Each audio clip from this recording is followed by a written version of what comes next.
하나님 말씀 보겠습니다. 하나님 말씀은 신약성경 마태복음 20장 17절로 28절까지 말씀입니다. 신약성경 33페이지 마태복음 20장 17절로 28절까지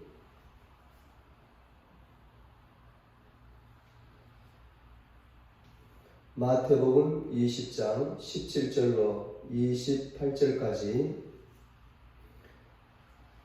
봉독해 드리겠습니다. 예수께서 예루살렘으로 올라가려 하실 때에 12 제자를 따로 데리시고 길에서 이르시되 보라 우리가 예루살렘으로 올라가노니 인자가 대제사장들과 서기관들에게 넘겨지매 그들이 죽이기로 결의하고 이방인들에게 넘겨주어 그를 조롱하며 채찍질하며 십자가에 못 박게 할 것이나 제3일에 살아나리라.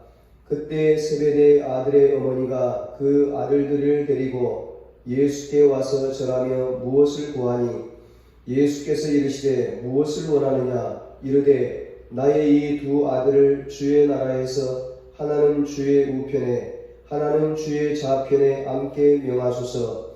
예수께서 대답하여 이르시되 너희는 너희가 구하는 것을 알지 못하는도다. 내가 마시려는 잔을 너희가 마실 수 있느냐? 그들이 말하되 할 수 있나이다. 이르시되 너희가 과연 내 잔을 마시려니와 내 좌우편에 앉는 것은 내가 주는 것이 아니라 내 아버지께서 누구를 위하여 예비하셨든지 그들이 얻을 것이니라.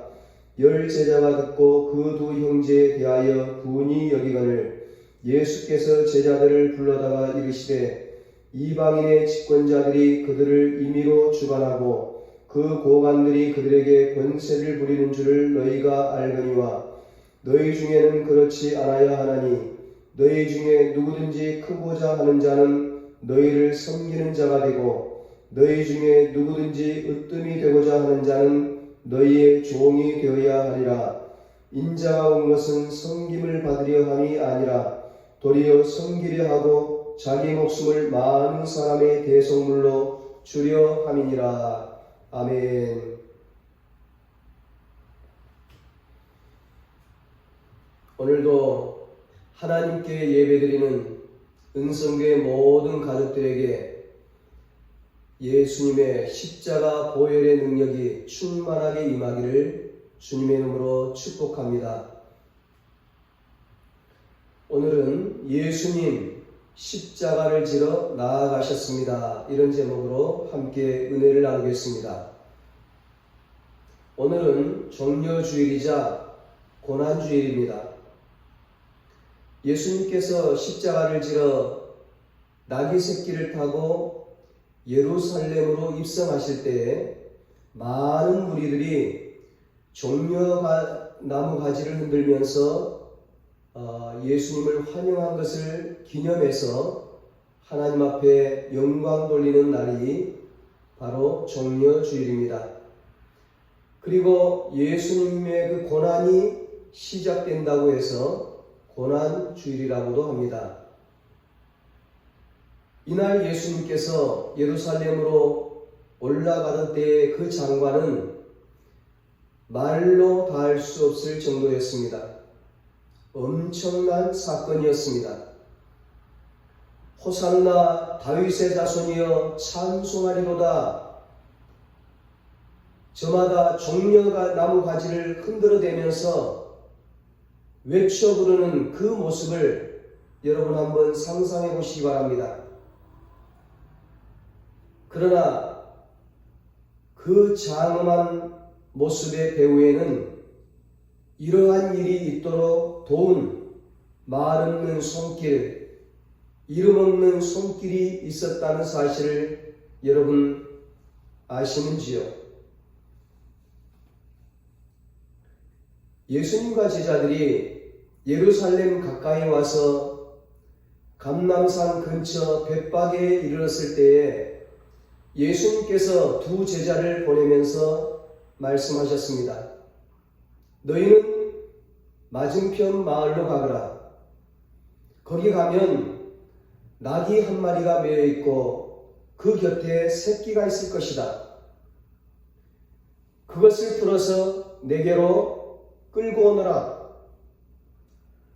만일 누가 뭐라고 하거든 주께서 쓰시겠다고 합니다. 이렇게 말해라. 그러면 곧 내줄 것이다. 예수님의 말씀대로 제자들이 건너편 마을로 가보니까 정말로 낙이 한 마리가 새끼와 함께 매여 있는 것이었습니다. 그래서 그 나귀를 풀어서 가져오려고 하니까 어떤 사람이 묻습니다. 왜 남의 나귀를 풀어 가져가려고 합니까? 그때 제자들이 주님께 들은 그대로 주께서 쓰시겠다고 합니다.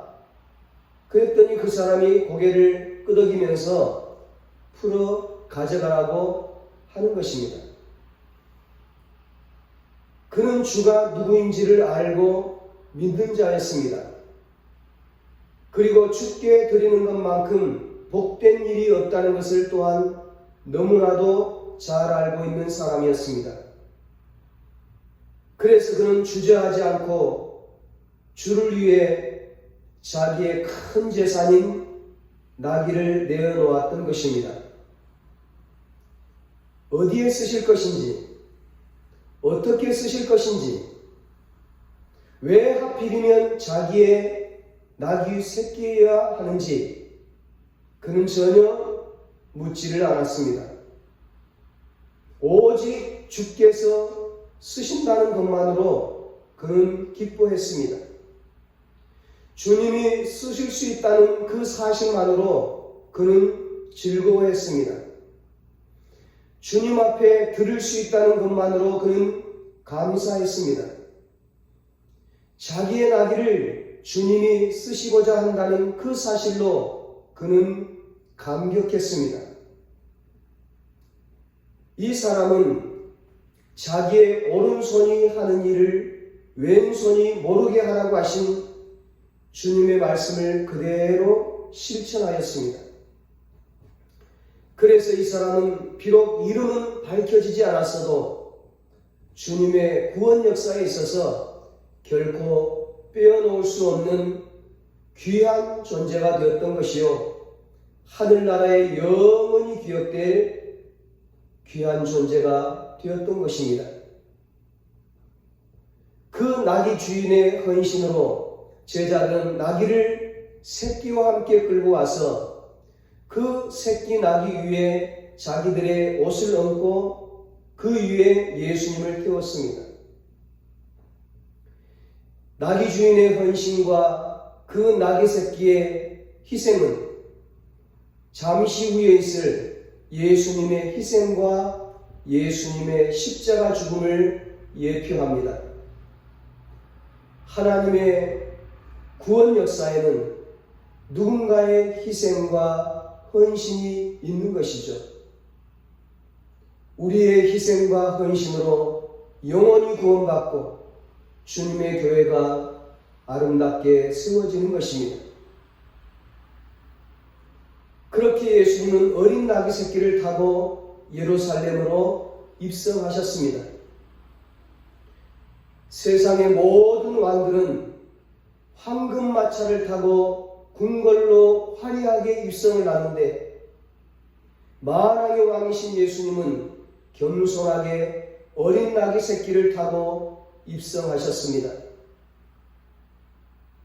여러분, 예수님께서 예루살렘으로 들어가신 이유가 무엇입니까?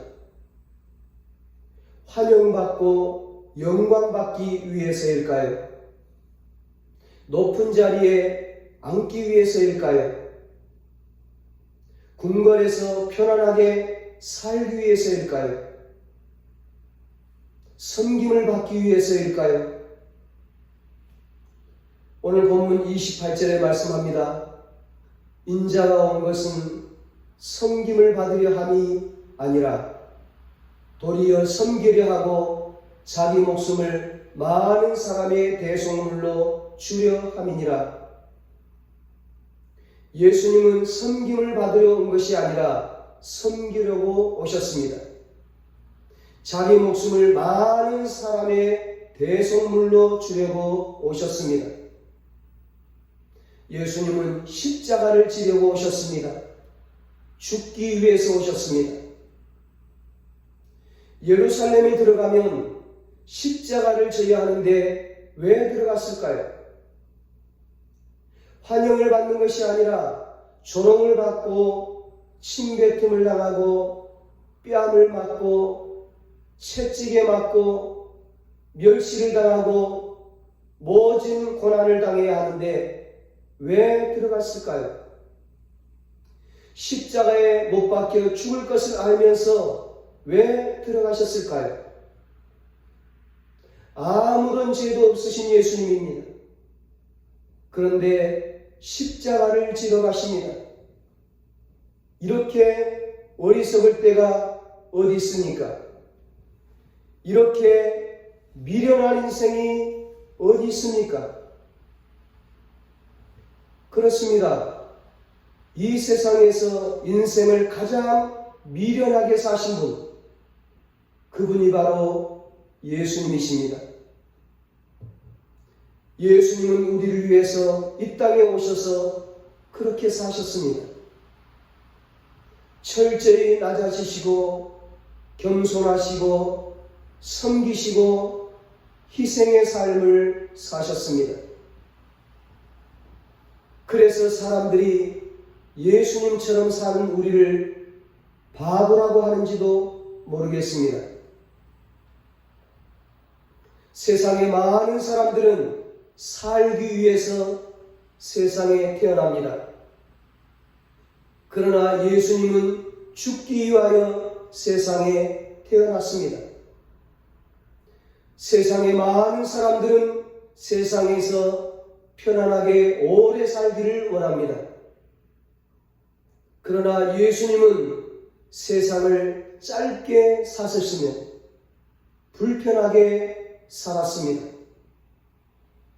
세상의 많은 사람들은 세상에서 섬김을 받고 모든 것을 소유하고자 애를 씁니다.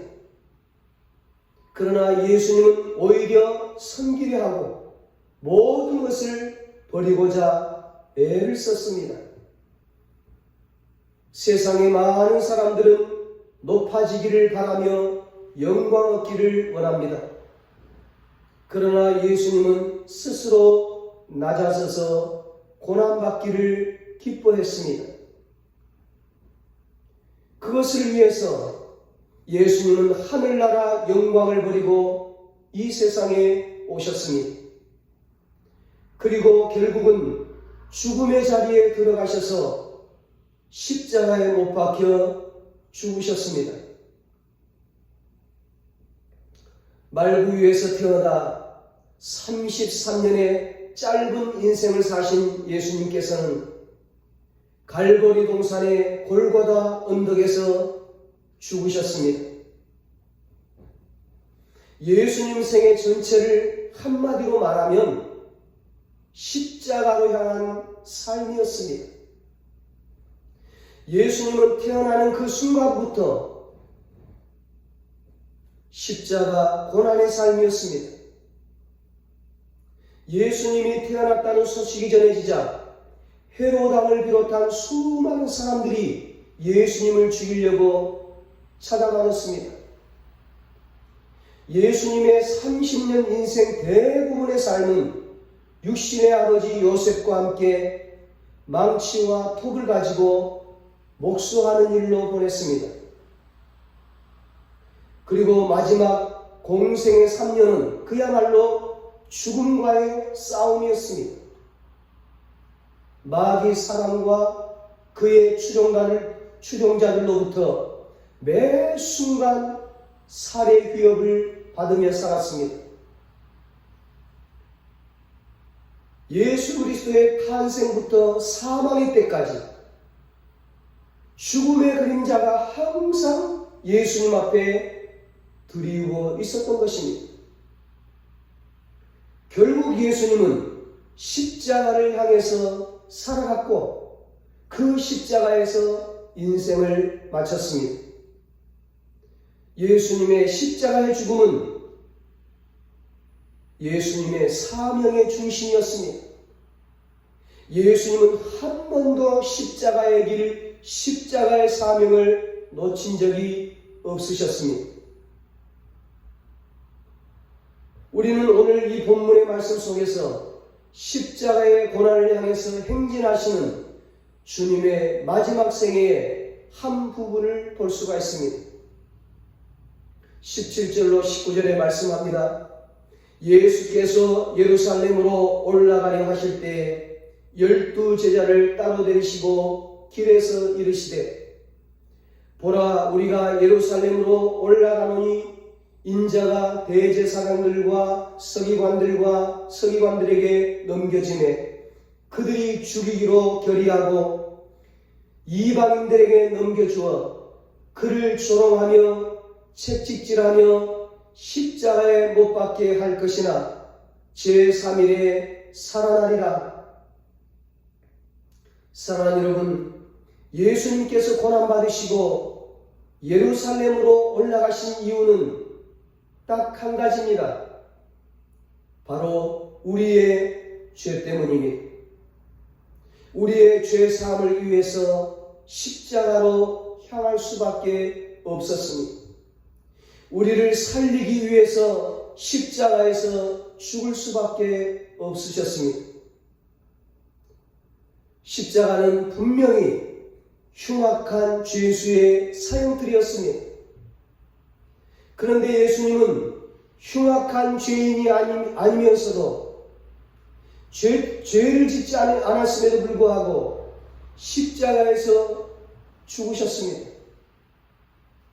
흉악한 강도들이, 흉악한 죄수들이 죽어야 할 그 십자가 사형틀에서 죄 없으신 예수님이 죽으셨습니다. 그 십자가를 진다는 것은 말할 수 없는 비웃음과 조롱과 모욕을 당하는 것입니다.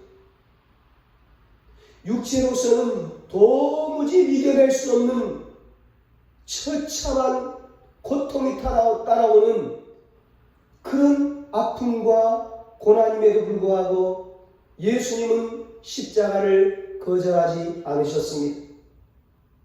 그 이유는 그 십자가의 중심이 예수님 자신의 삶 속에, 마음 속에 확고하게 자리 잡고 있었기 때문입니다. 십자가를 지는 것이 예수님의 사명인 것을 알았기 때문입니다. 십자가를 지는 것이 우리를 구원하는 길인 것을 알았기 때문입니다. 십자가를 지는 것이 우리의 죄를 용서하는 길인 것을 알았기 때문입니다. 십자가를 지는 것이 우리를 살리는 길인 것을 알았기 때문입니다. 십자가를 지는 것이 하나님 아버지의 뜻을 이루는 것임을 알았기 때문입니다. 십자가를 지는 것이 하나님 아버지를 기쁘시게 하는 것임을 알았기 때문입니다. 십자가를 지는 것이 진정 승리의 길인 것을 알았기 때문입니다. 십자가를 지는 것이 진정 영광의 길인 것을 알았기 때문입니다. 십자가를 지는 것이 진정 높임을 받는 것임을 알았기 때문입니다. 십자가를 지신 예수님을 하나님은 살려주셨습니다. 하나님이 예수님을 영광스럽게 해주셨습니다. 빌립보서 2장 6절로 11절에 말씀합니다. 그는 근본 하나님의 본체시나 하나님과 동등됨을 취할 것으로 여기지 아니하시고 오히려 자기를 비어 종의 형체를 가지사 사람들과 같이 되셨고 사람의 모양으로 나타나사 자기를 낮추시고 죽기까지 복종하셨으니 곧 십자가에 죽으심이라. 이러므로 하나님이 그를 지극히 높여 모든 이름 위에 뛰어난 이름을 주사 하늘에 있는 자들과 땅에 있는 자들과 땅 아래에 있는 자들로 모든 무릎을 예수의 이름에 꿇게 하시고 모든 입으로 믿고 예수 그리스도를 주라 시인하여 하나님 아버지께 영광을 돌리게 하셨느니라. 하나님은 십자가를 지신 예수님을 살려주셨을 뿐만 아니라 지극히 높여주셨으니 모든 이름 위에 뛰어난 이름을 주시고 모든 자들로 그 앞에 무릎을 꿇게 하셨습니다. 그렇다. 내가 십자가를 지면 온 인류가 죄사함을 받는다. 내가 십자가를 지면 온 인류가 구원을 받는다. 온 인류가 살게 된다. 내가 십자가를 지면 하나님 아버지께서 나를 살려주신다. 내가 십자가를 지면 하나님 아버지가 나를 높여주시고 나를 영광스럽게 해주신다. 이런 십자가의 중심이 예수님 자신의 마음속에, 예수님의 삶 속에 전 세계 동안 흔들림 없이 확고하게 자리 잡고 있었습니다. 그래서 십자가를 지러 예루살렘으로 나아갈 수 있었습니다. 예수님이 12살 되던 해에 예루살렘에서 있었던 일입니다. 예수님 육신의 부모인 요셉과 마리아와 함께 예루살렘 성전에 예배드리러 제사드리러 왔습니다. 그런데 그 부모님의 실수로 이 예수님이 홀로 예루살렘 성전에 남게 되었습니다. 그때 요셉과 마리아가 성전에 다시 와서 예수님을 찾았을 때에 예수님께서 이런 말씀을 하십니다. 12살 된 어린 예수님께서 내가 내 아버지 집에 있어야 될 줄을 알지 못하였나이까. 이미 예수님은 12살 때부터, 어릴 때부터 내 아버지 하나님의 일을 알고 계셨습니다.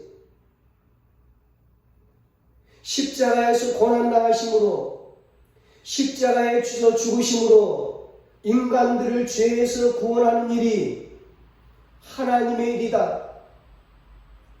내가 십자가에 죽는 것이 하나님의 일이다. 이것을 분명히 알았습니다. 예수님은 어릴 때부터 십자가에 죽는 것이 하나님의 일이라는 것을, 내가 십자가에서 죽어야 모든 인류가 구원받는다는 것을 알고 있었습니다. 그래서 예수님은 우리를 위하여 십자가로 향했던 것입니다. 우리의 죄를 위하여, 우리의 구원을 위하여 십자가에서 죽으셨습니다. 우리를 하나님께로 인도하고자 하셨던 것입니다. 우리를 천국으로 인도하고자 하셨던 것입니다. 그래서 우리의 죽음을 대신해서 예수님 십자가에서 죽으셨습니다. 예수님께서 진정으로 나를 사랑하셔서 십자가에 달려 돌아가셨다는 것을 확신하는 사람이라면 결코 세상의 헛된 것을 바라보지 않을 것입니다. 그런데 참으로 슬프게도 오늘 제자들은 그렇지 않았습니다. 세상 사람들하고 똑같은 호황된 꿈을 꾸고 있었습니다. 제자들은 예수님께서 십자가를 지러 간다는데도 무슨 말인지를 몰랐습니다. 예수님께서 죽으러 가신다는데도 엉뚱한 말을 하고 있습니다. 엉뚱한 상상을 하고 있습니다. 이 제자들은 예수님께서 예루살렘 성으로 들어가시면 이제 예수님께서 이스라엘의 왕이 되실 줄로 착각을 하고 있었습니다. 이 능력 많으신 예수님이, 병자들을 고치고 죽은 자를 살리신 이 예수님이 우리나라의 왕이 되면, 이 이스라엘 나라의 왕이 되시면, 자기들도 높은 자리에, 권력의 자리에 부귀 영화를 누릴 수 있는 좋은 자리 하나 차지할 줄로 착각하고 있었습니다. 그래서 세베대의 아들들인 야고보와 요한이 차마 자신들이 나서서 말은 하지 못하고 자신들의 어머니를 시켜가지고 예수님께 청을 했습니다.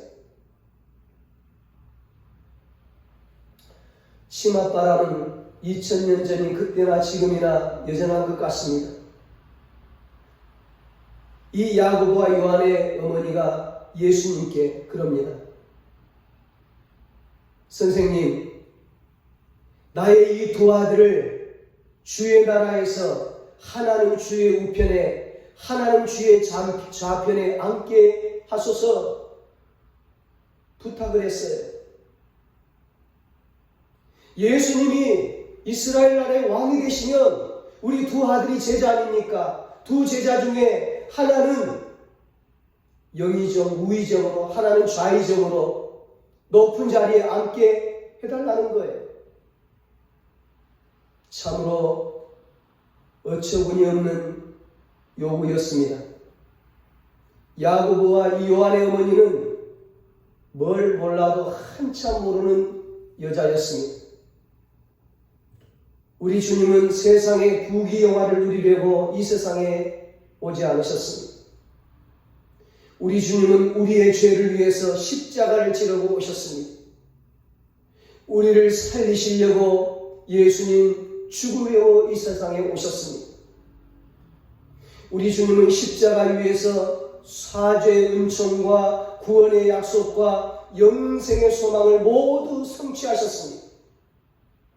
그래서 우리 개인 한 사람 한 사람을 죄에서 구원해 주셨습니다. 영원한 죽음에서 지옥에서 우리를 건져주셨습니다.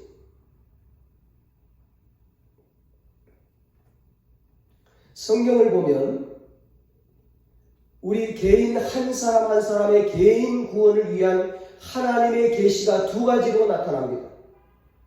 첫째는 하나님의 죄에 대한 거룩한 진노입니다.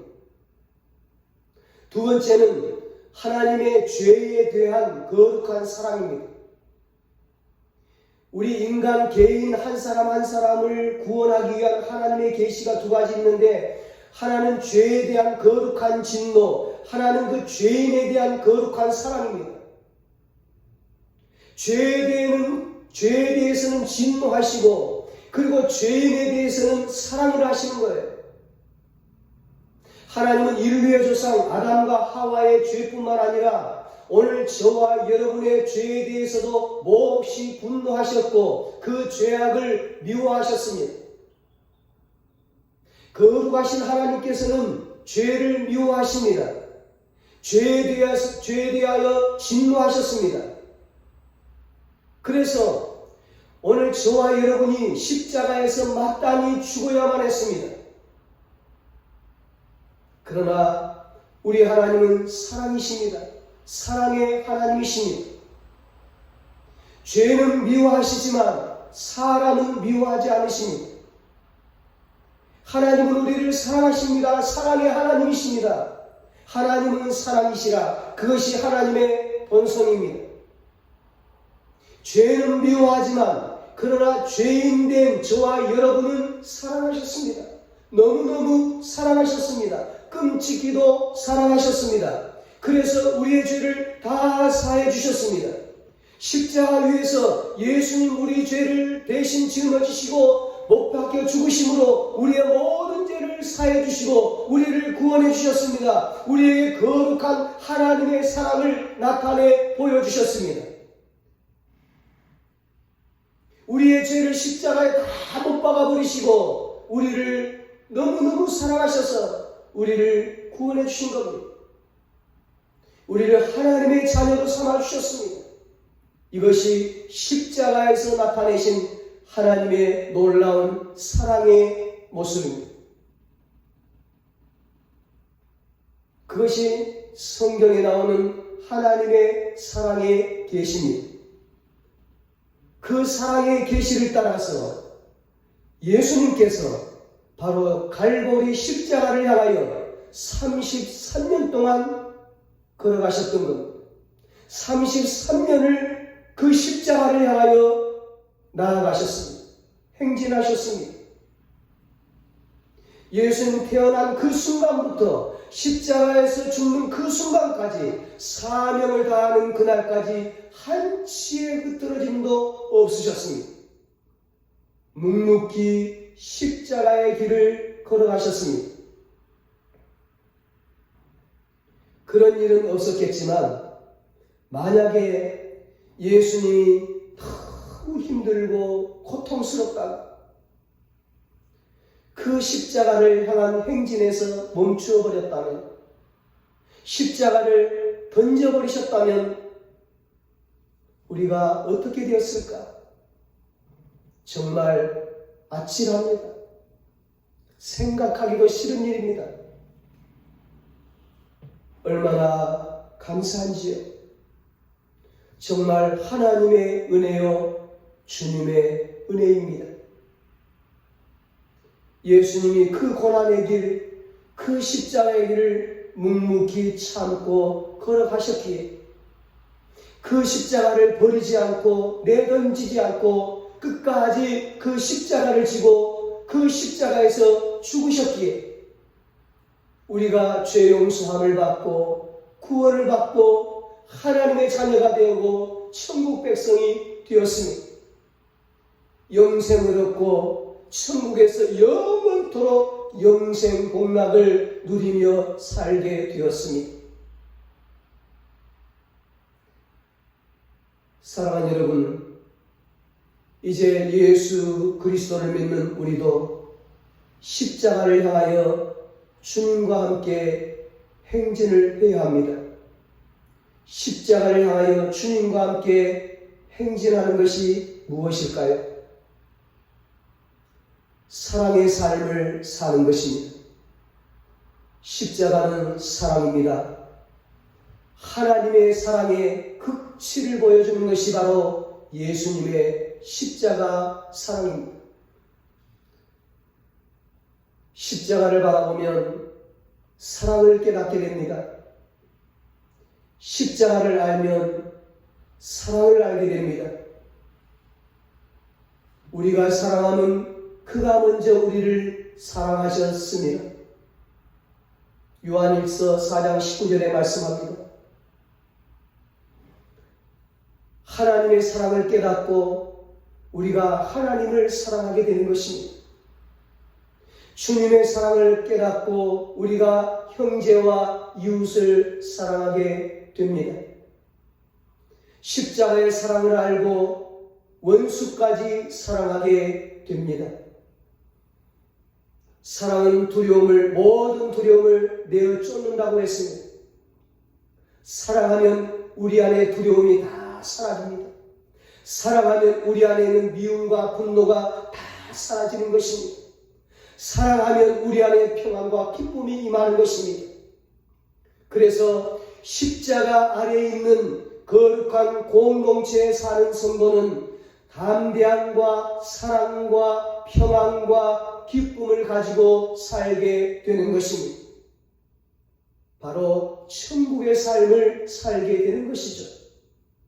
이것이 바로 예수님의 십자가 희생으로 이루어진 아름답고 고상한 하늘나라의 모습입니다. 오늘 저와 여러분들도 예수님의 십자가의 사랑으로 이런 아름다운 하늘나라 천국의 삶을 살게 되시기를 예수님의 이름으로 축원합니다. 기도하시겠습니다.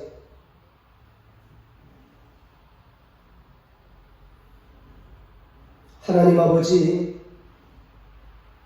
예수님 이 땅에 보내주시고 십자가에 못 박히심으로 우리를 구원해 주시니 감사합니다. 나의 죄를 다 용서하여 주시고 나를 살려주시니 감사합니다. 나를 지옥에서 끌어내어 천국 백성 삼아주시니 감사합니다. 하나님의 자녀로 삼아주시니 감사합니다. 예수님 날 사랑하셔서 십자가로 향했던 것처럼 우리도 예수님처럼 십자가의 사랑의 삶을 살게 하여 주시옵소서. 하나님을 사랑하게 하여 주시옵소서. 형제와 이웃을 사랑하게 하여 주시옵소서. 그래서 우리를 통해서 많은 사람들이 구원의 은총을 입게 하여 주시고 하나님을 만나는 역사가 있게 하여 주시옵소서. 그래서 우리가 이 땅에서도 아름다운 하늘나라 천국의 삶을 살게 하여 주시옵소서. 이제는 우리 주 예수 그리스도의 무한하신 은혜와 하나님 아버지의 사랑하심과 성령님의 위로하시고 교통하심, 하나님의 사랑, 예수님의 십자가의 사랑으로 우리가 사랑의 공동체를 이루어서 이 땅에서도 하늘나라 천국의 삶을 살기로 다짐하는 사랑하는 모든 성도들과 저들의 가정과 자녀들과 사업과 직장 위에 이 나라 이 민족 위에 이제로부터 영원토록 함께 있을지어다. 아멘.